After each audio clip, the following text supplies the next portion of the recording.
previously on In Transition. Legacy, you know, because over the years, like those of us in our 30s, 40s, 50s, whatever, like we've until we wake up to who we are on the inside, your wisdom is within is my motto.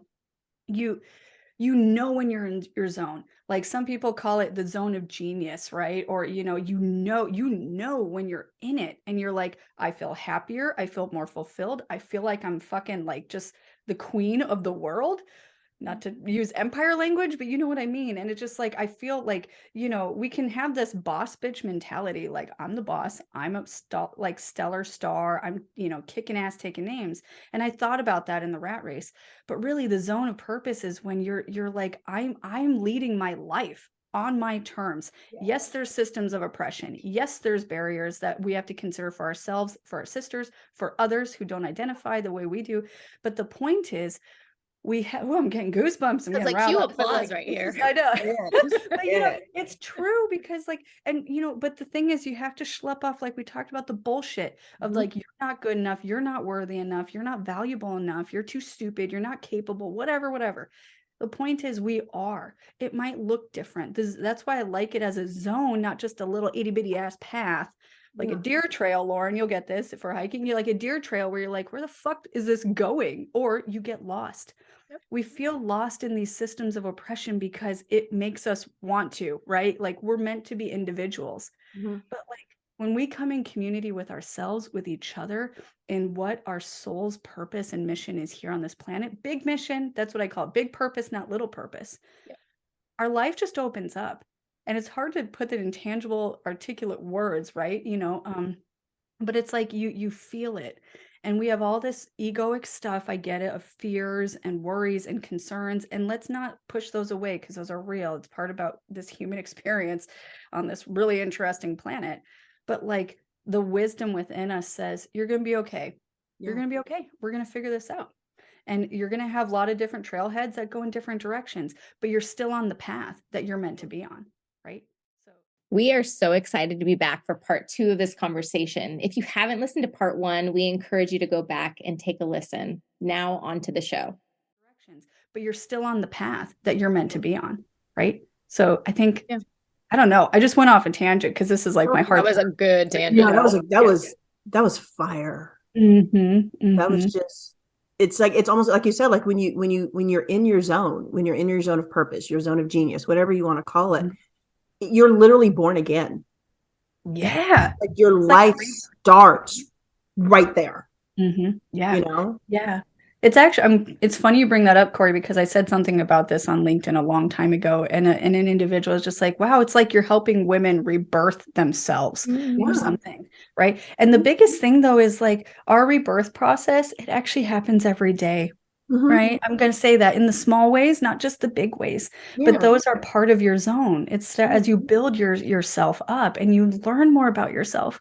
So by the time we're out of our 20s or 30s, we're like, fuck this shit. Like I deserve more than this shit. I don't know what that means or what that looks like for a plan of action. But you're feeling it all. You feel it. Yeah. You're ready for it. And you might be freaked because you don't know what it means or what it's going to look like. But it's so beautiful, the process actually, and fucking hard too. It's really scary, but it's a dance, I guess. Well, and that's why you work with someone like Virginia as you're going through this, or you have a community of people, because like you said, this isn't easy to navigate on your own. And I don't think we were meant to. We are social creatures. And I can guarantee, we know this, we're talking about it right now, there's someone else, there's many other women going through the exact same thing at the exact same time, questioning everything. This is what I called it. It was like the big questioning. Everyone started talking about the great resignation during the pandemic. And I was like, no, it was like the great reimagining. We were just like, what, how could my life look different? And it was the first time a lot of us took that time to think. Because we were forced to be in that space for a little stretch of time, when the world legit shut down, so it's like, well, I could be at home with my kids and I could be working at home and I still have an employer, but this is what my life could be. And if I really want to do more of this and not have to answer to Bob or Tim or whatever about, did you get that? What is it in Office Space, the QR reports or whatever is he constantly TPS talking reports. about? TPS reports. Yeah. Did you get the TPS report done? What did you do? But it's like, okay, but this could actually lead me to my passion. This could actually lead me to my zone. So you know what? Bill, Bob, whatever the name of the guy was on Office Space. No, I didn't get your fucking TPS report done because I'm out. F all this. It's just, I think, yes, there were a ton of horrific, just devastatingly things that happened in 2020 and in just that 2020, 2022 space, But I think that when 2023 happened, at least I can't speak for, the world as a whole, but me personally, it was just like, okay, you know what? I'm grateful for that 2-year period. I'm sad for the devastation. I'm sad for the loss of life. I'm sad for every horrible thing that happened, but I'm grateful because I got to reset and realize that what is no longer serving me, and what's meant for me, what is not meant for me, and all of that stuff. And I think a lot of people felt that. And I agree with you, Lauren. I don't think it was a resignation because like you resign. So you're resign. You're okay with that. To me, that's like giving up. Yeah. So I'm out. I'm tapping out, Yeah, I'm done. It's just like, no, let's reaffirm what you want to do. Let's rebirth and reaffirm. Let's do that. Yeah. And I think too, is like, just real quick, is like, I kind of thought of it as a reawakening, because we were all shut down and we all had to literally look at ourselves in the mirror and go, is this aligning with me? Yeah. And we think it has, right? We think, the career ladder has, or the rat race or the hustle culture or whatever. But it's okay to switch it up a little bit. It's okay to forgive ourselves and say, it's okay if we want something different. And now everyone, their dog is going to be like, what the fuck is wrong with you? But, you're like, well, this is what's happening, unfolding. And if they don't like it, they're out, I mean. People that are like looking at you being like, what the fuck are you doing? They're low-key jealous. So jealous. I wish I was not brave enough to do that. Right. And like, I know there's a lot loaded with courage culture and all of that, resilience, grit and all that kind of stuff. But like, can you imagine if more women and non-binary and those in different worlds and global majority, if like we all started saying what aligns with me, what this big ass patriarchy and capitalist colonial like society does not align with me, and how do we all I don't know, come together in community and we make this movement together instead of solo, because it can be like scary as fuck when you're by yourself, going through these big questions, so I think it matters. And I think there's a lot of us out there who are like, 2 weeks notice, or I had to do a month notice in some of my jobs because of, where I was at. But like, and sorry, I got to say this real quick. We need to also not stifle our dreams, right? Because we live in a space that says, oh, you're not even worth it. Why would you even think that? Why would you even feel that? So if we stifle ourselves, even on the front end, it makes that awakening a little harder, right? So that's why, I think it's really important to just sit with it. Like you said, in those 2 years, we had to keep sitting with it. Every day. And accept the waves as they come, accept the ebbs and flows. Give them big old hugs and be like, all right, we're going to do this together. Let's just ride this wave and see what happens. That's the beauty of it. And I feel like once you get through that phase, you almost get to what feels like a reintegration, right? Like, where am I at now? And everything needs to be in alignment with where I am at this moment. And if it doesn't align anymore, I don't have space for it. Fuck it. I'm good. This doesn't serve me anymore, so I'm out. Boundaries, right? We start establishing even better boundaries. And I love this point you were talking about. If we could all just be more of a collective, because I really truly believe women, like, we're very tribal in comparison to men. Oh, absolutely. Like, we thrive in our tribes. And I was watching a movie last night. I don't know if either of you have seen. I saw your women talking. I need to watch it before it leaves Prime. Oh my gosh. I think it's nominated for an Oscar. It is. An actress, Sarah Polley, directed it. She's become a producer director, and it's a story of this Mennonite village. This is a true story. Mennonite village, where these women have never lived anywhere else, and they're being horrifically raped, attacked by the men in the village. And they're being told that it's a figment of their imagination. To Oh, the what point they're being bastards. violated and then gaslighted all at the Yep. same time. Yep. Oh, yeah. They would wake up bloodied and bruised. Mm. They would use like horse tranquilizer, I think, on them.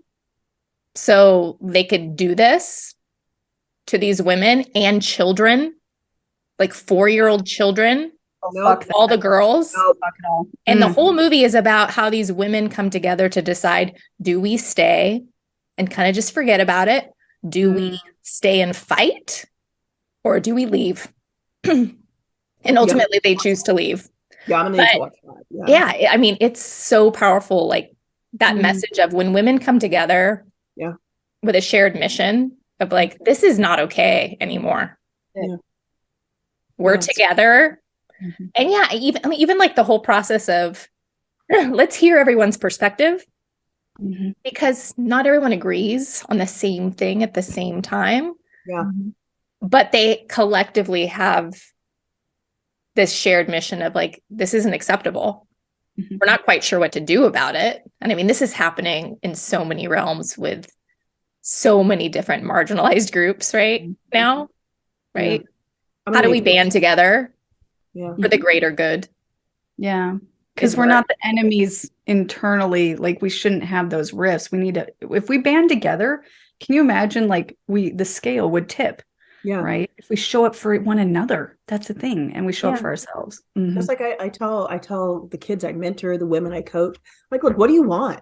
Because whatever you want, whatever I can do to help you get there, let me know. And I'm right next to you, you know? And there's not enough of that. There just is not. And I don't understand why, you know? And I'm sure that on some levels it's a cultural thing, you know? I'm sure that there's a lot of ego involved. But I think that's in large part why one of the reasons Lauren and I, you know, created this podcast, because women need to see other women being vulnerable. Women need to see other women that are real, for lack of a better word, you know, because like, I mean, Lauren and I share our own stories of like just one of our many, you know, transitions. And how do you not know that there's not somebody that's either experienced that and thought, oh, what the fuck is wrong with me? Or that's not okay to feel that. Or, oh my God, I'm going through that right now. Can I talk to these people? You know, it's just, we're here on this earth to do some good, make our corner of the world better than it was than when we found it. But if we actually can when we find what we're supposed to do here and then come together to throw all of our talents and our callings into one big pot, oh my God. Yeah. The scarcity feeling will be lessened. Absolutely. You know what I mean? Because there's more abundance. And I know, again, you know, it's not the thing that fits for everybody and whatever, but like, I think that, you know, in our society and patriarchy and everything that we've been through as we'll say big old people, right, in this globe, like, you know, it's important to start saying, actually, this individualistic stuff, not that we don't get grit when we're in a traumatic situation, we survive or whatever, but like, it's bullshit, right? It's bullshit. And let's just call it bullshit and then come together and say, let's, you know, work in tandem with one another instead of keep bickering and saying, oh, well, I need this job, so you need to be lesser, or I want that promotion, so you suck and go over here, you know, like whatever, like there's room for everybody. There's room for everybody. Yeah, there is. And where I think we struggle to sometimes is, I don't know, at least I've had this feeling of like, you feel like you can't do enough sometimes. You're like, I can't open the doors that I want to be able to open for other people. But sometimes it's like, it's not even the opening of the doors all the time. It's like, I have my hand on your back. Yeah. That's it. I'm like, I don't know what else to do right now. Yeah. But I'm with you in this and I want to help however I can. Yeah. Like that's enough sometimes. Or to say like, I don't know what to do, but I'm here. Yeah. And what do you need from me? Or how can I help? Because I think we feel like we have to have this grand vision or be like such the ally to whoever. And it's like, we just need to know like being there some of the time is enough. And like, that's a really good starting point. Yeah. I started changing like how I ask people, how can I show up? I think I started it towards the end of last year. And I want to say maybe I've mentioned it on a few other discussions. At least I think I've said it to Lauren at least a few times. Instead of asking, how can I help you? How can I support you? I start asking women, how can I serve you? You know, like because it kind of makes them go, wait, what did you say? You know, how can I serve? We're in this big sorority of sisterhood. And I was raised, you serve your sisters, you serve one another, because you never know when you're going to need to be the recipient of that service. So what act of service can I do for you with whatever it is that you're doing? You know, and like Lauren said, it doesn't have to be a big, grandiose gesture. Sometimes it literally is just asking, how can I be of service to you? This is my hand on your back, or, hey, look in your peripheral because I'm right here. You know? And I think we all get caught up in it's got to be big, because it's got to be showy, because you know what, maybe we could take a picture and put it on the gram, or maybe we could post it on maybe we could do a Snapchat or a TikTok, or there's some other one that my nieces are doing now. And it's just like, really, are you doing it for the gram, or are you doing it for the actual altruistic act of service? Yeah. And I mean, how bad are we as women at asking for help? Horrible. Fucking bad. Suck. There's no way around it. Yeah. How do we get better at that, do you think? Oh, I actually have an answer for that. Sorry, okay. if I can throw that. So yes. Please. So Lauren, you and I talked about this recently, just on our chat the other day. Like my elder dog, Lizzie, her soul just transitioned, right? I saw that. Yeah, it's been a train wreck. I mean, I haven't put makeup on lately. I don't put on a lot of makeup, but I just I know these tears are coming, you know, because she's like kind of a soul sister, right? Yeah. For 14 years almost. So anyway, but the point is, I am normally a very private person. Like we've talked about, the robot, the armor, because I've been hurt, traumatized in this life. That's a lot of different shows or stories. But I think I have a wall around me. Lizzie was the thing that helped that wall come down. But the point is, I didn't want to put anything publicly on LinkedIn where I'm at, right? Because I was like, vulnerable, private, soul, you know, this is my soulmate, cringy. No. In doing so, while I was bawling through what I was typing and the memory about her, and I still feel she's with me. I believe in reincarnation, blah, blah, blah. But the point is, I created some beautiful conversations in that. I didn't even mean to, but I was just like, it's almost like Lizzie was with me, like, Mama, you got to do this because others go through it too. So it's a way of bonding. And so it is very easy to bond in the fuck yeah, we're doing amazing moments, but it's better when we bond in those moments, but also the nitty gritty, holding your hand through the shit. Like you are going through the swamp of your situation and it fucking sucks. But here's some boots, here's some weatherproofing, you know, I'm doing the best I can with you. And so I think sharing story, I think is one of the most powerful things we can do in community, because it is raw, it is vulnerable. Formative stories of look how awesome I am. But the real gut-wrenching, hard stuff that we need to talk about so we can get through it. The real stuff. I think we've gotten to be so conditioned, for lack of a better word, to celebrate the wins and publicize the wins, you know, because nobody wants to see the bad. But I honestly think they do. I honestly think they do, because I always refer to this incredibly hilarious meme that was circling around social media. I think it was on the gram, and it's like this 18-year-old kid, and he's standing in what looks like this gorgeous kitchen, just this wolf range and Sub-Zero refrigerator and beautiful hood and everything. And he's leaning across this, this quartz top island. And he's like, I'm 18 years old and I made my first million. So if I can do it, you can too. And then the first comment is Snoop Dogg. Like, dude, you're in Home Depot. Just like you're like literally in the Home Depot kitchen section. Quit lying, you know? And it's like, but we're such a performative society. Where it's like, I did this and I did this, and no, can you it's like all those ads you see about, I made my first $10,000 in 6 weeks because of this and this. Did you really? Did you? Yep. Can I see your bank account? Can I see? Yep. Yeah, show me the receipts. Like literally, show me the receipts. We've gotten so used to the shine, the glory. And so then it's like when somebody becomes raw and authentic and vulnerable, everybody thinks, nobody wants to see that, but they really do. They truly do, because it creates like that safe space of being okay for them to share, or it gives them the guts to at least acknowledge, yeah, okay, this is the shit show that I'm going through. Okay. Yeah. Actually, you just made me think, Corey, of something fucking stellar. I might put on LinkedIn, or you know what? We'll just share it here together. Okay. You made me think of this. If I ever write a book about this, I'll talk about it somewhere. But like, are we in the zone of performative, or are we in the zone of purpose? Yeah. You know what I mean? Are you really into in this work for you and for others and paying it forward? Or are you just hanging at Home Depot? I had no idea. I'm an old Pretending soul, to be a millionaire. like, pretending to be a fucking badass as a kicking it at teenager. Home Depot. Yeah, you know. You can't even legally like drink. Yeah, and yet you made a mill. You just got the right to vote like last week when you turned 18. But I mean, hey, if you are 18 and you did that, great. Kudos. Let me know what you did. Kudos. Fucking awesome. But yeah, I'm like, it's funny. I'm like such an assessment person just for fun, like meaning online assessments. I've done like the gamut of them because I find them really interesting. I was like, oh, that's really true. Or like, that doesn't feel true at all. But there's one in particular I took that was about performance is part of the assessment. Like, are you a performer? Yeah.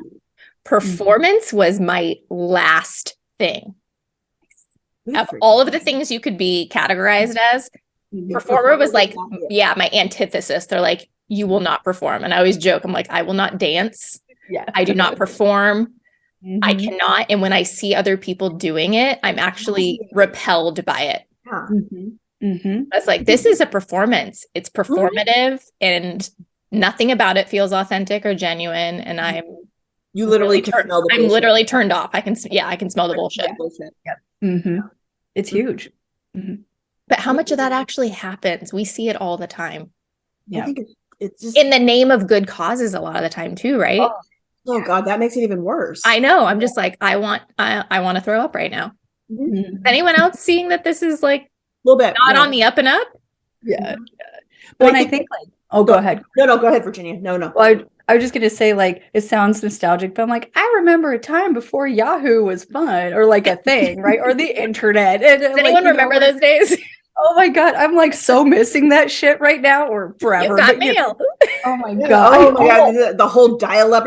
Yeah, or even like the dial-on, like, get off the internet, I need the phone, or tying up the phone line. Yeah. So like the one thing I do recognize though is like with this social media culture, as business owners or entrepreneurs or whatever, we have to kind of dabble in it.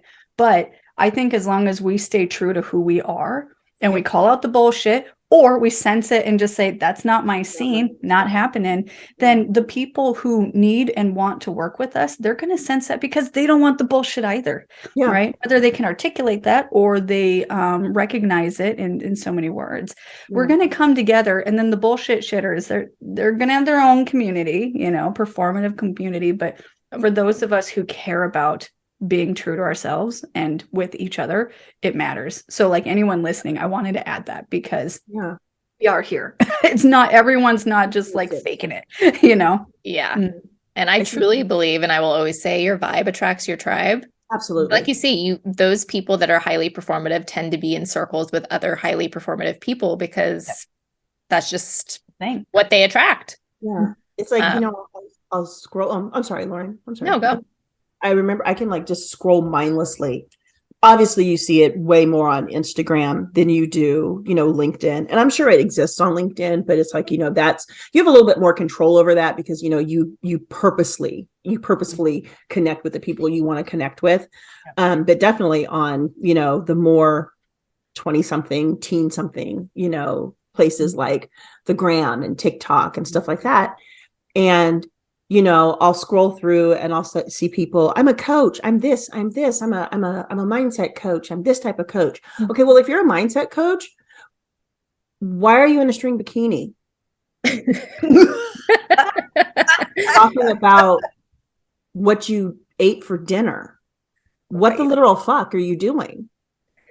Because my mindset's so healthy, I can be half naked on Instagram. Yeah, it's like my mindset's telling me I'm hot. I mean, it's just like I have so many questions for that post, and it's just why?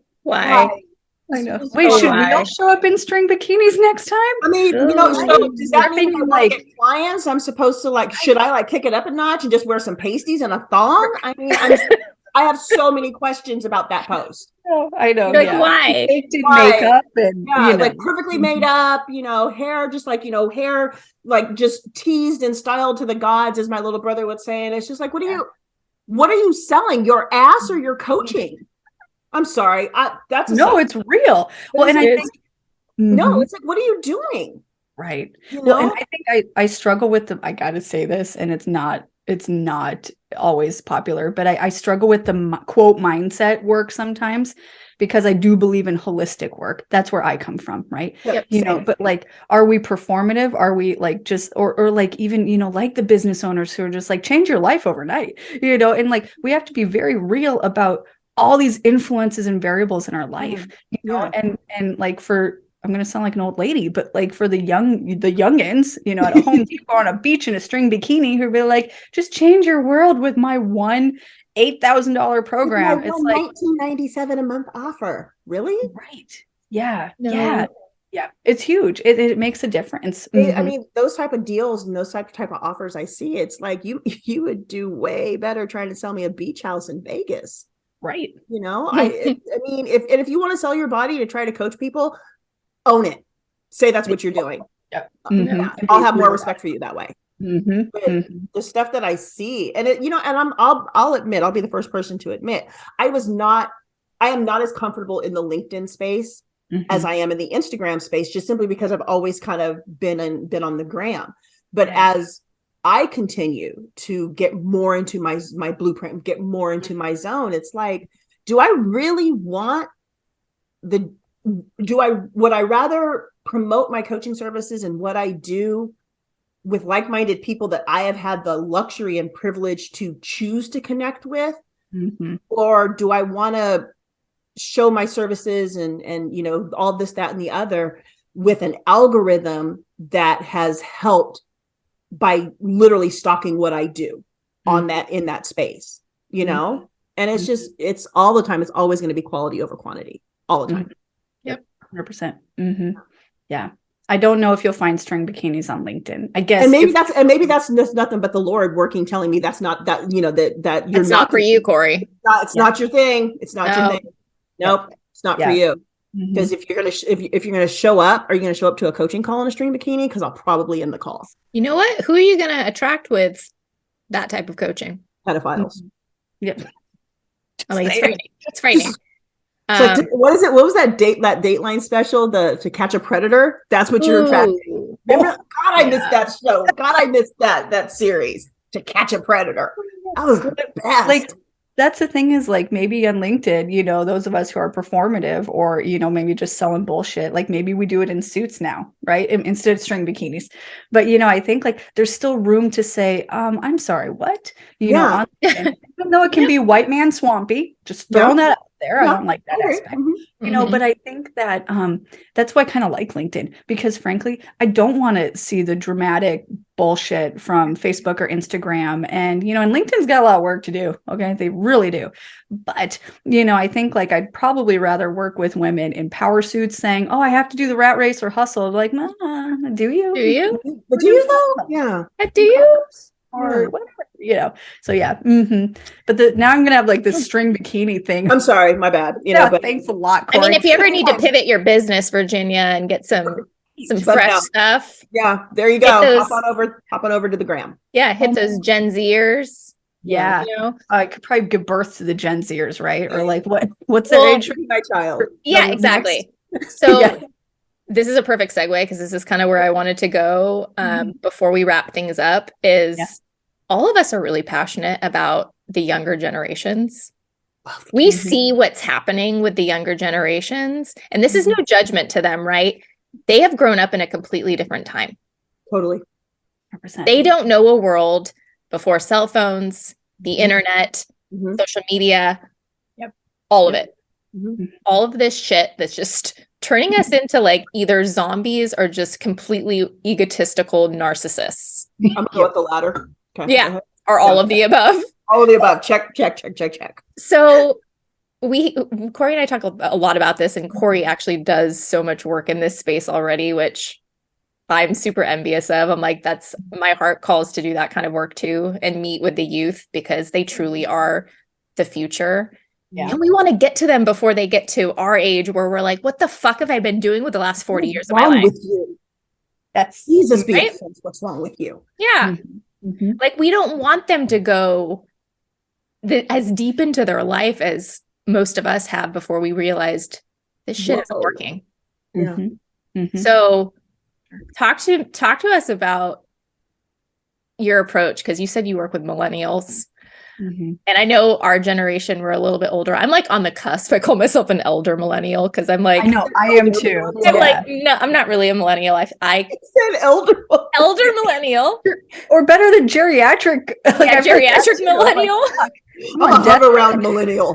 Yeah. I have a heart. I identify with Gen X way more than I do millennial. So it's always a struggle. Like, how do you get through to millennials? You work with millennials. Yeah. What is the vibe there? And like, Huh. how do we make more impact with the younger generations? So I'll fully admit, like, when I think of my clientele, so backstory. So when I was doing a lot of market research for my program / business and whatever. So initially I'm just like, I want to help women of all ages. But then I also recognize that the 22-year-olds that I could have birthed, I mean, I would have been young, but I could have birthed them. I'm just like, fuck, I cannot relate to you very well. I mean, unless we're queer in here, like that's kind of maybe a commonality we have, but I'm like, I don't get some of it. It doesn't compute. But then I had some sales calls with, it's fine, no judgment, with some in their upper 50s, 60s, like near retirement. So I was like, well, maybe I just feel comfortable, kind of like that sisterhood in women, like 30s, 40s, maybe cusp 50, whatever, because we aren't straight out of GED, high school, grad school, dropout, whatever, but we're not close to retirement. So I was like trying to figure, I was like, millennial women, I think that works because even what we're craving, and I'm like Gen X, millennial, like all of that in an old soul, right? We're hybrids. We're hybrids. I feel like you're a Prius. I'm just going to be honest. Yeah. We're walking Priuses, Priusi, whatever the plural is. Priusi? Priusi. That sounds like a Greek. Now that sounds like a Greek organization. Let's just stop. Let's just stop. But okay. Yeah, and I think we're all people who don't live by labels either, which is a whole other conversation too, because get so identified with our labels. And I'm like, what do they even mean? I know. And it's like one more way, like our humanity tries to categorize things and put it in a box and blah, blah, blah, blah, blah, which is useful sometimes depending upon what you're craving as an individual, but sometimes it can be constricting.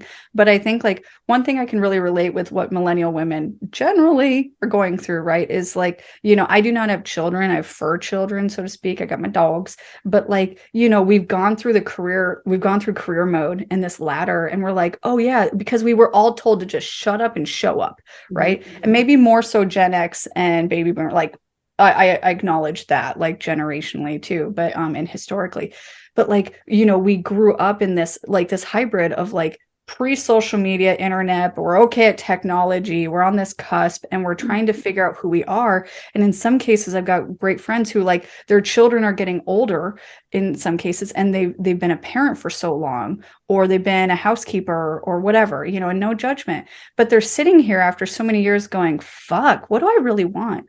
And one thing about my work too is I talk about the long game, right? It isn't short-term. I mean, yeah, short-term goals, sure, just to help some milestones, but like, what do we really, really want? Because we still have plenty of decades ahead, right? Mm-hmm. We're not knocking on heaven's door, or I'm going to have that song in my head after this, Yeah, it is a good job, right? But like, so like, we've put our energy in other people. Yeah. Now it's time to put our energy with us. And like, so the woman, like I worked with in my program, like she and I were talking about, like, she wants to do other jobs or other roles or meet other people and expand their network. But what I love about this 30s, 40s-ish zone in our, I don't want to say mid-career, because sometimes women are like, that makes me feel so damn old, Virginia. Somebody gave me that feedback. And I was like, check. So I switched mid-career. Yeah, I know. Right. Because wherever you are. We're wherever we're at. But it's like we've put our energy in so many different places, and now we put it into ourselves. And that's why I love working with this group or community, even on the cusp of Gen X too, because it's time for us. It's time for us to show up for us, because that's where it starts and stops in our own lifetime, not selfishly, not narcissistically, but like for our own expansion and how to work in this planet, because we have a lot of great job skills. We have built up a lot of strengths by this time in our life, and we have plenty of years ahead of us to make a big difference and light the fires, right? And change cultures and spaces and ourselves. So yeah, it's literally never too late. It isn't. Even if you're 85, who cares? Like, do It's you reinvent yourself? A literal number. Mm-hmm. There's a lady, when I grew up, my grandpa was a pastor. And so I grew up in a Baptist church. And there was this lady, Sister Cora Lee Johnson. Oh my God, I loved me from some Sister Johnson. That woman could make a sweet potato pie. Anyway, now I want a sweet potato pie. Anyway, Sister Johnson put all of her children through college. I think maybe even put a couple of grandchildren through college. She got married. She dropped out of college, got married. She started her life. She had a job. She was a stay-at-home mom sometimes. When her kids got older, she went back into the workforce. And then when it was time for her kids to, go into college, that's what she chose to do. She kept working so she could put her children through college. Her husband had passed years prior. And I remember I remember distinctly that Sister Johnson got her bachelor's degree when she was 92 years old. And I'm just like, what? This, and she literally said, yes, don't ever let your age deter you from what you want. And I was just like, I'm gonna be Sister Johnson when I grow up, And it was just like, it was just so awe-inspiring. So it's to the point of what you said. Don't ever let anything, your age or whatever, dude, if that's what you want, go get it. Yeah. And because there's no time frame as to when you're supposed to have it, when you're supposed to start, when you're supposed to end. When the right time to start? When you start. The right time to end? When you finish. And it was just like, I just remember Sister Johnson so much, because it was just like, dude, she's 92 years old. And it was so cute. Like, you would see her on campus with her walker, and all the students would help her. Sister Johnson came, and that's how she was known on Fresno State's campus. She was Sister Johnson. And like, they would help her up the steps, to get to class. Everybody would make sure Sister Johnson was okay before they were okay. And I'm just like, dude, that's everybody's grandma at Fresno State. That's awesome. This episode or episodes can be dedicated to Sister Johnson. I love me some Sister Johnson. You know what? It's just, it was so cool to see. You're 92 years old and you walked across that stage with your walker and your cap and gown to get your degree. Yeah. Yeah. Well, and I think too is like, we can all be the Sister Johnsons, but we can also help the Sister Johnsons, right? Like those things helped her get to her classes, get across probably some campus sidewalks, our stretches, and like. So instead of digging our fellow women and be like, fuck, you're too old. Why are you doing this? Like, what's wrong with you? What made you stall out? We just help them, whatever their resources or situation is. And we do the best. So we all continue to be and help Sister Johnson, right? Embody that. It was great. It was great. It's just kids these days.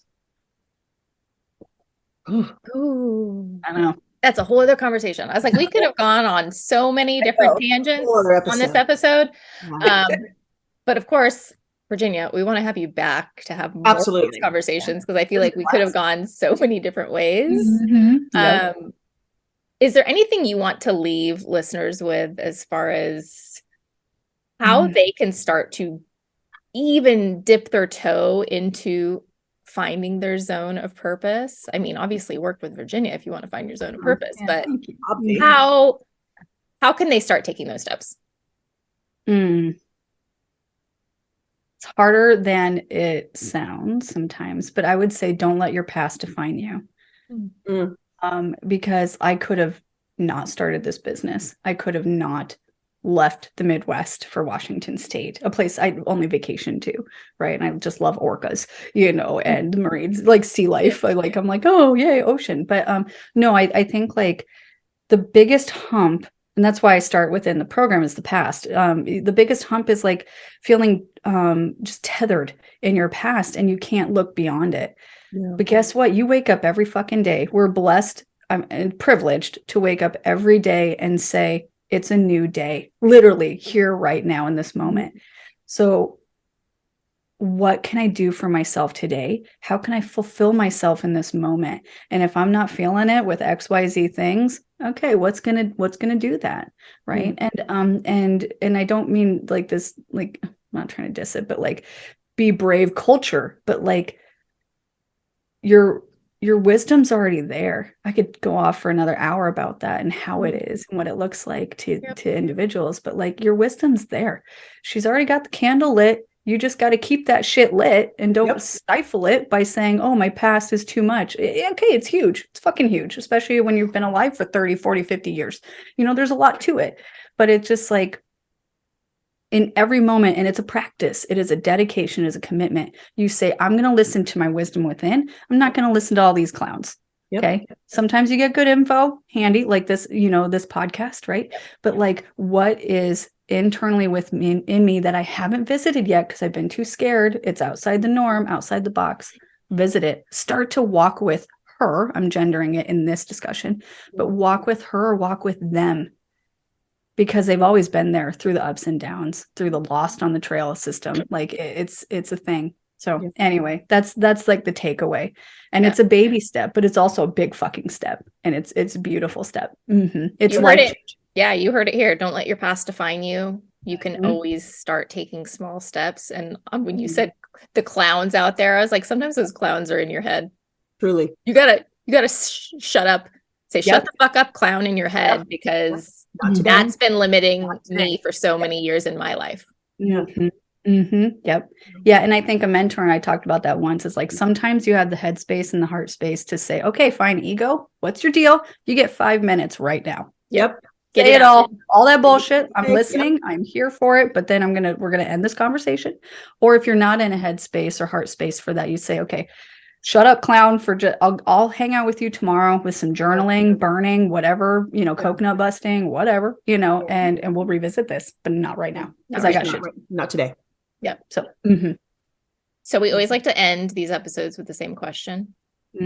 So we believe we're always in some mode of transition, never stops. So what are you feeling as like, what's next for you? You know, I think that I just feel like my business, even though my programs and stuff are kind of newish in the last 6 months or so, or do the math, Virginia, 9 months. Maths ain't my strength. Yeah, ish. You know, I feel like FSW is going to blossom in a whole different level very soon. And am I going to hide away from that and let my ego say, ooh, is it too much too soon? Or am I going to write it out and be like, well, let's expand and figure this shit out along the way? And because I know there's a lot of different things on my heart to continue, like maybe a book, you know, and other products or resources for women. But I can see FSW like DEFCON 5 level, like blowing up this year. And I got to be okay with it, even though it's unknown. So I feel that coming, and I'm just going to say, fuck yeah, let's do it. You know, or I could go back to a 9 to 5 and micromanaging. That's not going to happen. Let's be real.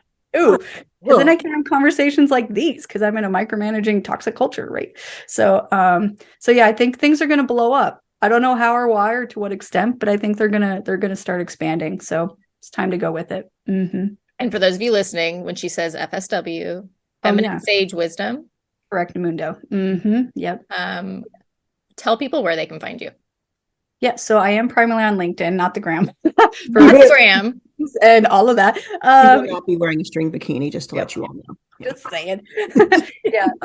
So I think I'm primarily on LinkedIn. So whatever the hell the address is, blah, blah, blah, /VL James is my URL.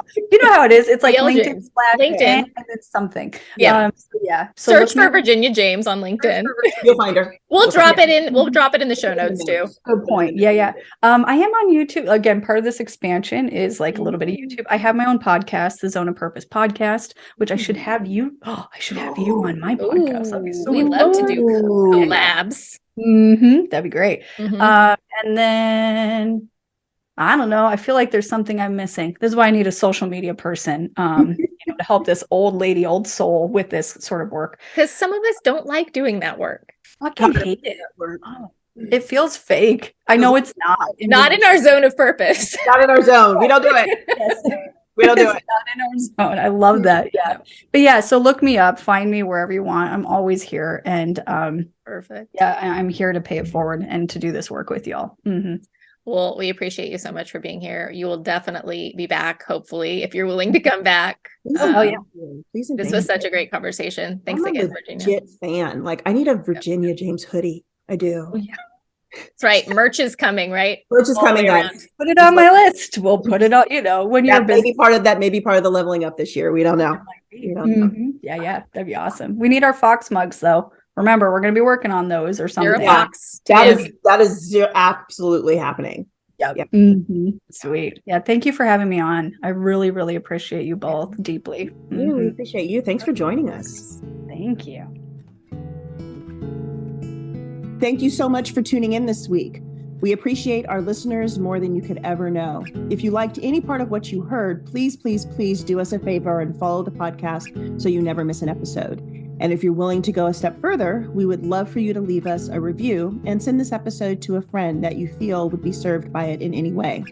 We are so excited to finally share more about Catalyst, the community that we are building in conjunction with this podcast. Our mission with Catalyst is to create an authentic, safe, and inclusive space for heart-centered, growth-minded, multi-passionate women to navigate their life's transitions by building meaningful relationships, learning from one another, and growing into the best version of themselves, and maybe even make the world a little bit better in the process. If you're interested in becoming a founding member of Catalyst, we would love to learn more about you and have you apply at wearecatalyst, all one word, .social. We only have a limited number of spots for this founding member round, so be sure to get your application in soon. Again, the website to apply is wearecatalyst.social.